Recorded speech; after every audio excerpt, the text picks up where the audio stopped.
होना चाहिए कहीं कि बस तू आ जा और करोड़पति बन जाएगा, इसका मतलब तू आगे भी झूठ बोलेगा। Eat the blind, lead the blind, both shall fall into the ditch. अंधे का अनुसरण अगर अंधा करेगा तो दोनों जाके गिरेंगे उसमें खाई में। और ऐसा कर रहे हैं लोग, आज भी कर रहे हैं लोग, और मैं धिक्कार देता हूं ऐसे लोगों को जो इस पवित्र, इस सबसे बेहतरीन, ये तो इंडस्ट्री एक ऐसी इंडस्ट्री है, आप इसमें अगर कदम रखें तो अगर ये इतना स्वच्छ है, ये इतना पवित्र है कि मैं अपनी माँ को अपने साथ इस बिजनेस में लेके आगे बढ़ूं, तो तब आगे बढ़े। बातें करते हैं लोग, सीधी बातें करते हैं। यहाँ हुई वो चीजें तकरीबन 10-15 साल तक, बस तू 2 बना ले, 2000 तू दे 4000, ये वो आज भी चल रही है ना ये चीजें।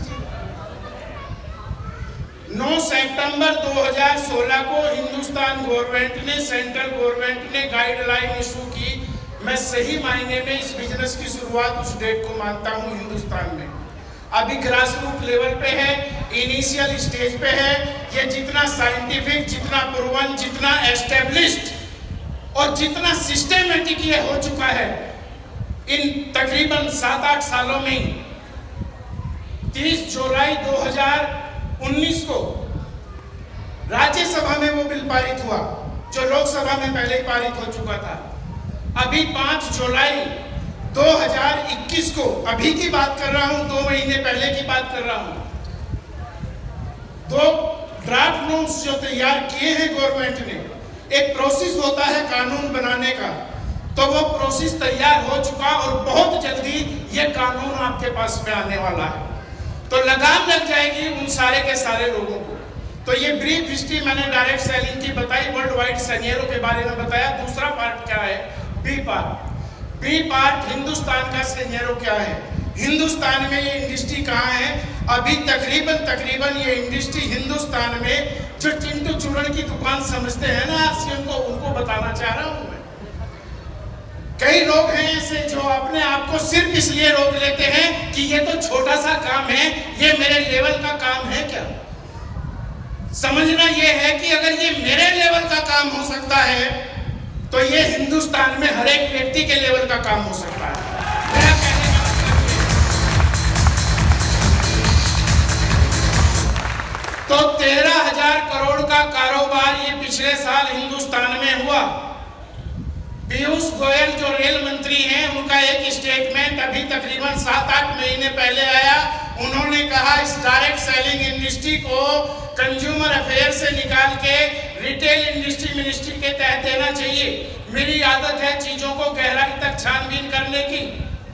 मैंने छानबीन इस चीज की पीयूष गोयल जैसा व्यक्ति जो रेल मंत्रालय देखता है और हिंदुस्तान के 1-2 मंत्रालय और देखता है, वह ऐसा क्यों बोल रहा है कि इसको तो रिटेल इंडस्ट्री मिनिस्ट्री के तहत होना चाहिए। तो मैंने जब सर्च किया, सर्च में ये आया कि 2500 करोड़ रुपए राजस्व के रूप में उस मंत्रालय में जमा हुए। तो मैंने हिसाब लगाया, जो इकोनॉमिस्ट हैं, जो अर्थशास्त्री हैं, वो ये कह रहे हैं कि 2025 तक आने वाले समय में ये इंडस्ट्री लगभग 64,500 करोड़ की हिंदुस्तान में हो जाएगी। ये तो जो अर्थशास्त्री हैं वो बोल रहे हैं। और मैं एक गहरी बात आपको बता दूं, जानना चाहते हैं? ये बहुत बड़ी और बहुत गहरी बात है, पर मैं पूरे विश्वास के साथ और पूरी जिम्मेदारी के साथ ये बात आप सबके बीच में रखना चाह रहा हूं। आज उदयपुर के इस स्टेज से मैं ये घोषणा कर रहा हूं कि जो हिंदुस्तान के अर्थशास्त्री बोल रहे हैं 64,500 करोड़ पूरी डायरेक्ट सेलिंग इंडस्ट्री का कारोबार हो जाएगा, इतना कारोबार तो आरसीएम का हो जाएगा। ये देखना, यही होगा, रोक नहीं सकता कोई इसको होने से। वजह है कई, इसके पीछे कारण है कई, उन वजहों में मैं नहीं जा रहा हूँ। चीजें बड़ी हो जाएंगी। मेरे पास भी घड़ी इन्होंने सामने रख दी, जी कर रहा है ठाके वहां रख दूं इसको। लेकिन मैं भी बंधा हुआ हूँ सिस्टम से, हम सब लोग। तो 2500 करोड़ रुपए उसमें मिनिस्ट्री में जमा हुए राजस्व के रूप में। तो ये सोने का अंडा देने वाली मुर्गी लगने लगी अब इनको। जब बात करते थे जंतर मंतर के ऊपर जाकर, जब बात करते थे उद्योग मैदान में जयपुर में, तो जब बात करते थे समझाते थे, संतरी से लेके मंत्री तक कहता था कि ये तो गलत धंधा है, इलीगल काम है। और आज कह रहे हैं कि इसको तो उसमें होना चाहिए है? और पीयूष गोयल जैसा आदमी, भाई हिंदुस्तान में 5वीं 6ठी पावर रखने वाला आदमी, राष्ट्रपति, प्रधानमंत्री, लोकसभा स्पीकर, 1-2 मंत्रालय और फिर रेल मंत्रालय, वही सबसे बड़ा होता है। तो ये गवर्नमेंट का फोकस इसके ऊपर इसलिए आ गया, जितने भी प्रोग्राम्स गवर्नमेंट ने चलाए हैं, वो वुमेन एम्पावरमेंट के हों, मेक इन इंडिया के हों, डिजिटल इंडिया के हों, जितने भी ये सब चलाए हैं, इन सब की धुरी को डायरेक्ट सेलिंग इंडस्ट्री समझ के सरकार का फोकस इसके ऊपर आ गया। और जब सरकार का फोकस इसके ऊपर आ गया तो ताकत नहीं किसी की कि इसको बढ़ने से रोक देगा कोई। Thank you. अब ये बात तो मैंने डायरेक्ट सेलिंग इंडस्ट्री की। अब इस डायरेक्ट सेलिंग इंडस्ट्री में आजा, मेरी गाड़ी में बैठ जा। हैं ना ऐसे बहुत सारे। 2 दिन से मेरा टैक्सी ड्राइवर भी किसी की गाड़ी में बैठा हुआ है, उसकी भी समझ में धीरे धीरे आरसीएम आ गया आज अभी। तो इसमें क्या है, जब ये इंडस्ट्री एस्टेब्लिश्ड है, प्रूवन है, साइंटिफिक है, लोगों को आगे बढ़ा रही है, पूरी दुनिया में जितने लोग, अगर बात कारोबार को डाटा के हिसाब से करें, 180 बिलियन डॉलर का कारोबार पूरी दुनिया में इस इंडस्ट्री का हुआ। 180 बिलियन डॉलर, 1 बिलियन में 100 करोड़ होते हैं और $1 में 70 रुपए के करीब होते हैं। अगर ये कैलकुलेशन कर दें, 180 गुना 100 करोड़ गुना 70, तो ये कैलकुलेशन इस ऑडिटोरियम से बाहर चली जाएगी। इतनी बड़ी ये इंडस्ट्री, और इस इंडस्ट्री में, इतनी बड़ी इंडस्ट्री में जो हमारा कारोबार है, कल भी बताया गया कि हिंदुस्तान 12वें नंबर पे है। एज इट इज, जैसे हम होते हैं, हम तो पीछे ही होते हैं ना, तो इसमें भी पीछे हैं। लेकिन ये आपके लिए दुख की बात नहीं है, यही आपके लिए सबसे बड़े सुख की बात हो सकती है कि अभी हिंदुस्तान इसमें पीछे है। आपके लिए बहुत सारा करने को बाकी है। 180 करोड़ में 2,12,000 करोड़ का कारोबार यूएसए में हुआ, पहले नंबर पे। आबादी कितनी? 30-32 करोड़। जहां 30-32 करोड़ की आबादी है, वहां कारोबार है 2,12,000 करोड़। जापान छोटा सा देश, दुनिया के नक्शे पे चिड़िया जैसा दिखाई देता है, 1,87,000 करोड़। चाइना, पॉपुलेशन हमसे ज्यादा है, वहां 2,16,000 करोड़। और हिंदुस्तान में यूनिसेफ का डाटा आया, जिसमें उन्होंने बताया कि लगभग 136 करोड़ पॉपुलेशन हिंदुस्तान की हो चुकी है और कारोबार कितना है? 13,000 करोड़। यानी कि जहां पे 32 करोड़ लोग हैं, वहां कारोबार 2 लाख करोड़ से ऊपर, और जहां 136 करोड़ हैं, वहां कारोबार कुल 13,000 करोड़। 13,000 करोड़ तो यहाँ बैठे हुए एक आदमी का होगा बिजनेस। 13,000 क्यों होगा? ये मेरे कहने से मैंने ऐसे बोल दिया ना, इससे नहीं होगा। इसलिए होगा जो डेंसिटी हिंदुस्तान की है, जो यहाँ पे एनवायरमेंट हिंदुस्तान का है, जो रिक्वायरमेंट हिंदुस्तान की है, वो इसको हजारों करोड़ के कारोबार में तब्दील कर देगा। तो ये विजन मैंने थोड़ा सा दिया। अब इस डायरेक्ट सेलिंग इंडस्ट्री में आजा, मेरी गाड़ी में बैठ जा। कौन सी में बैठेंगे? कोई तो पैरामीटर होगा, कोई तो पैमाना होगा। हर एक चीज सही है या गलत है, वो करने लायक है या वो करने लायक नहीं है, उसको मानने का, समझने का, जानने का कोई तो पैरामीटर होगा। या बस यही पैरामीटर है, तू मेरा दोस्त है, मैंने कर लिया, तू भी कर ले, यही है क्या?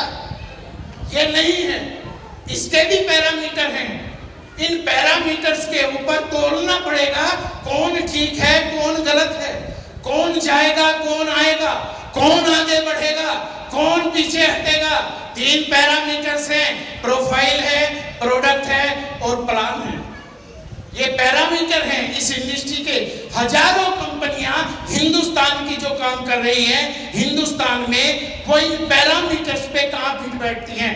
कंपैरेटिवली स्टडी अगर आप करेंगे, आप प्रोफाइल को अगर स्टडी करेंगे, प्रोफाइल में इंफ्रास्ट्रक्चर है, आपका प्रोडक्शन पावर और प्रोडक्शन कैपेसिटी है, आपका लीगल विंग है, आपका एजुकेशन सिस्टम है, ये सारी की सारी बात, इंटेंशन क्या है, पर्पज क्या है, और इन सब से आगे जाके who is the captain and what is the intention.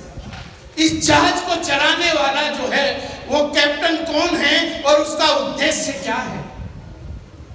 और हम सब भाग्यशाली हैं जो इसको चलाने वाला है वो एक महान आत्मा आदरणीय टीसी छाबड़ा साहब और इस हिंदुस्तान का।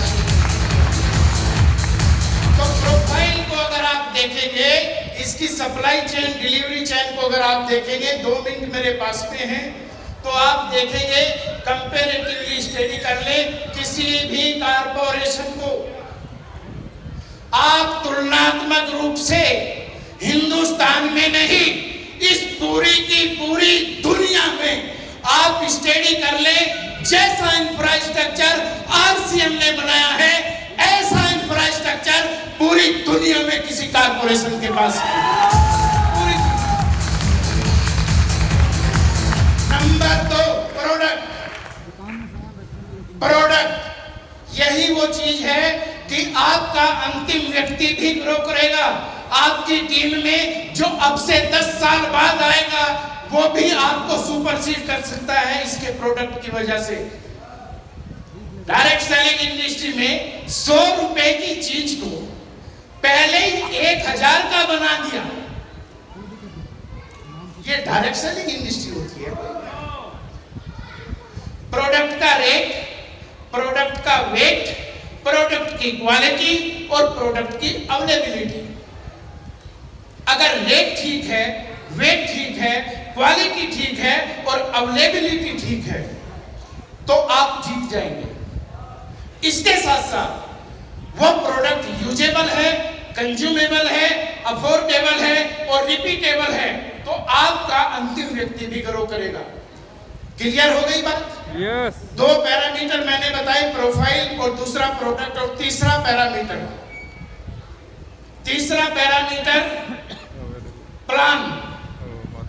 उस कंपनी की वो प्लान बहुत बढ़िया है। अरे तेरा दिमाग खराब है, प्लान से पैसा आता है, प्लान पैसा देता है, पैसा प्रोडक्ट मूवमेंट देता है, प्लान पैसा नहीं देता। प्लान अच्छे बुरे नहीं होते, प्लान के ऊपर